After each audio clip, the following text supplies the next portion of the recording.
everyone, welcome back to my channel.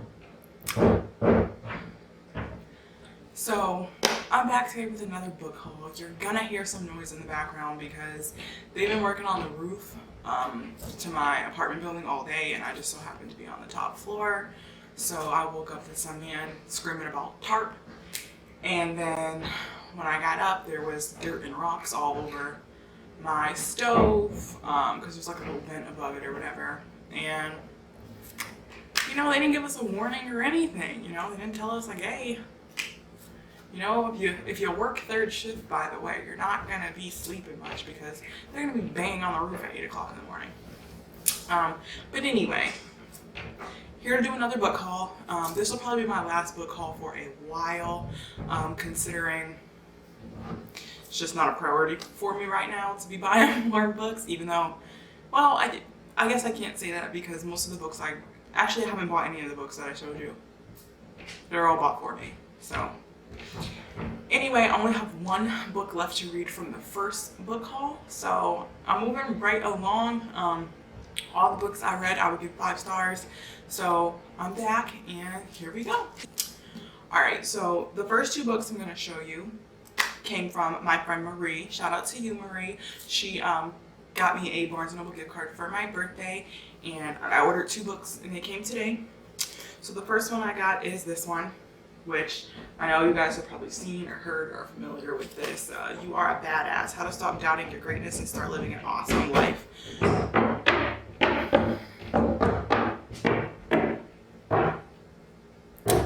So, oh, you guys don't know how patient I am right now.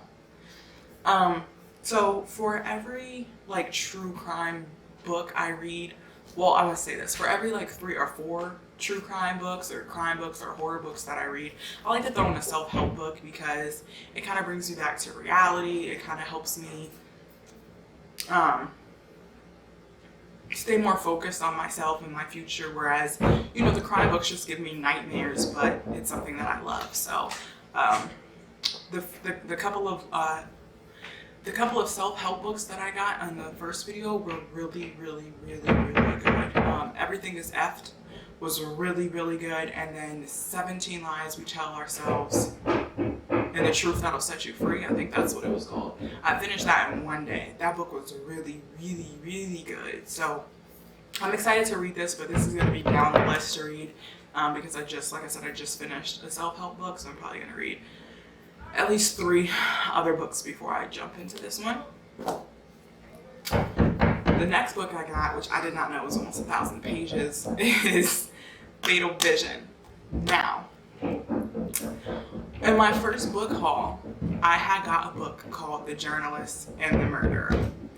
That book was based on this book. So this author, Joe McGinnis, he wanted to write a book about this guy who was going to trial for murdering his family. The guy, of course, was pleading not guilty, whatever the case may be. And so he said, look, I want to write a book about your case. Can I do that? Are you okay with that? And he was like, yeah. He was like, as long as you don't slander my name, blah, blah, blah. He signed something. They were good to go. So they let this author sit on the defense team throughout the entire trial, thinking that this man was all for this guy being innocent. So the guy was convicted, and Joe was writing him letters like, oh my goodness, I can't believe you got convicted. Don't worry, we'll get to do this again. Don't worry, the truth will come out, blah, blah, blah, all this stuff. Meanwhile, he's writing this almost 1,000-page book saying that this guy is a psychopath and that he believes wholeheartedly that this guy murdered his family. So, so they had to go to trial. He went to trial versus the convicted guy. And you guys should really, really read these books. And I'm glad that I read The Journalist and the Murderer first, so I had some type of idea of what I'm getting myself to. But because of this book, this author, he had to go through some stuff. Poor guy. I can't wait to read this though. I don't know much about the case either. The journalist and the murderer didn't say much about the case, so I know that this is probably going to dive into the entire trial and all that. So this might actually be the book that I start next, honestly. So then I got a bag of books here, all from Barnes and Noble, as always. When my mom came to visit me for my birthday, she brought me money from my brother, and I used that money to get books. So once again, I really didn't spend my own money on any books. So the first one I got is The Last Time I Lied by Riley Sager. A lot of the books that I got in this pile I found on Instagram, so I follow, get out the bag. So I follow Book of the Month on Instagram, and it's like a subscription thing where they pick I think they pick 5 books of the month and then you pick one or something like that. I haven't done that, but I just like to see the 5 that they pick because then I can kind of go off of what I want to read. Also, I was following Goodreads and Barnes and Noble, so like my book list went from single digits to double digits so fast. This is definitely a thriller, so I'm interested to read what this is about. I saw on Instagram that it was really good, so I'm anxious. The next book I got is The Whisper Man by Alex North, and I read the reviews on this, and apparently this is kind of scary. So this is right up my alley. This is perfect for Halloween. I really, really, really want to read this. I think this might have been, was this the book of the month, or maybe this wasn't the book of the month. I'm trying to think. There's another book. Oh, The Chestnut Man. I need to get that book. But yeah, I'm super excited to read this.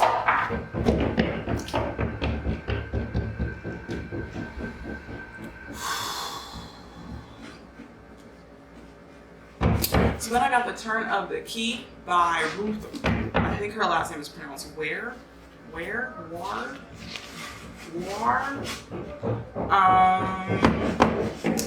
I read one of her books, so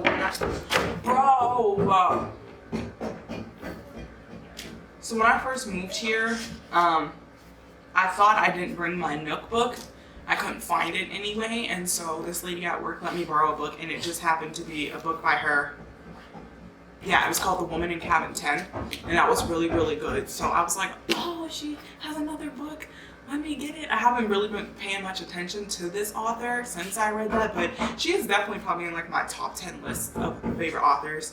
My number 1 favorite author is Lisa Scottolini. I love her. I have all of her books, and she is coming out with a book called Eternal. I can't find the release date though, something in 2020, and I'm excited for that. Like when her books come out, I either pre-order them or I'm at Barnes & Noble the exact same day getting them. Like, she's the absolute best. Read this. And then the last book I got, which I think this was in the category for Book of the Year, 2018. So yeah, this book was, I don't know if it was chosen as the Book of the Year for 2018, but it was definitely, I think, one of the options. It's The Woman in the Window. And again, found this on Instagram. Anna Fox lives alone, a recluse in her New York City home, unable to venture outside. She spends her days drinking wine, maybe too much, watching old movies, recalling happier times, and spying on her neighbors. Then the Russells move into the house across the way. A father, a mother, their teenage son, the perfect family. But when Anna, gazing out her window one night, sees something she shouldn't, her world begins to crumble and its shocking secrets are laid bare. What is real? What is imagined? Who is in danger? Who is in control? In this diabolically gripping thriller, no one and nothing is what it seems. Twisty and powerful, ingenious and moving. Ooh. I bought this because it said that she drank wine. So those are my 6 books that I have to read. This is the only one I haven't read yet out of my first book haul. So I don't know. I might read this. No, I don't know. I don't know which book I want to read. They all seem so good, but none of these are. Only one is true crime, which is Fatal Vision. So I might just read that one first. My favorite book out of my first book haul was Who Killed These Girls? And that was the book about the yogurt shop murders that happened in Texas. That was a really, really, really good book. Like, I could not put that book down. It's really sad. I don't think the 4 boys that were convicted and then released, I don't think they did it.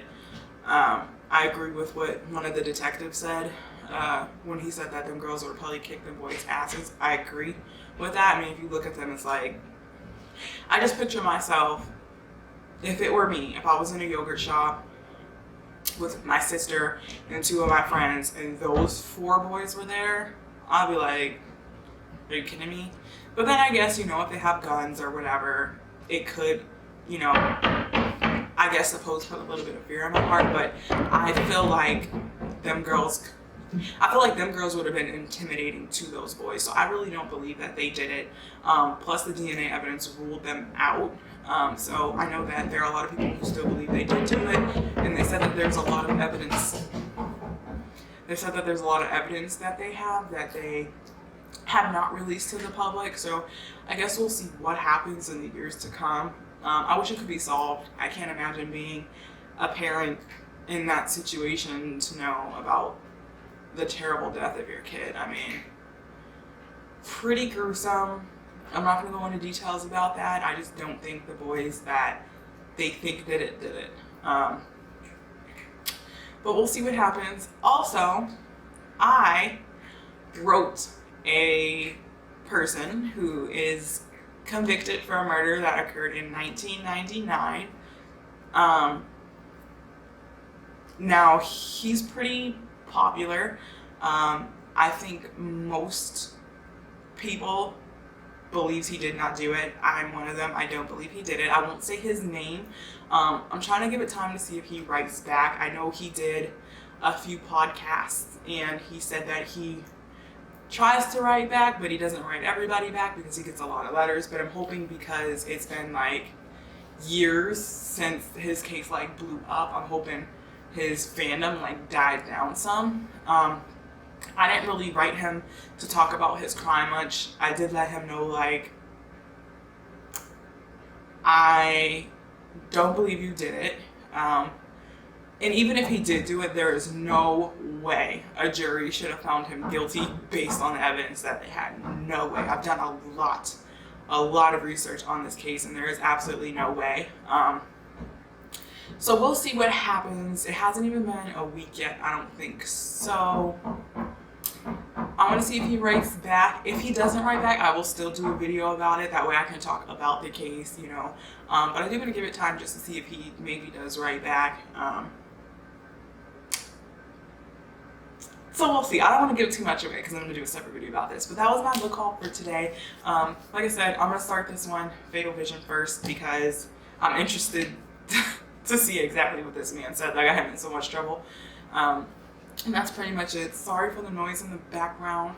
I will be back again with another video soon, maybe. I have a couple ideas written down.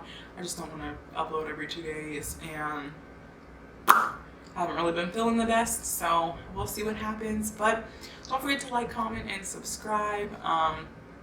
Follow me on Instagram. I am taking a social media break. Instagram break. That's the only social media that's the only social media that I have. But still, follow me on Instagram. Buy my book. The link is in the description box below. And don't forget to check out my written blog, which is also in the description box below. And see you guys next time.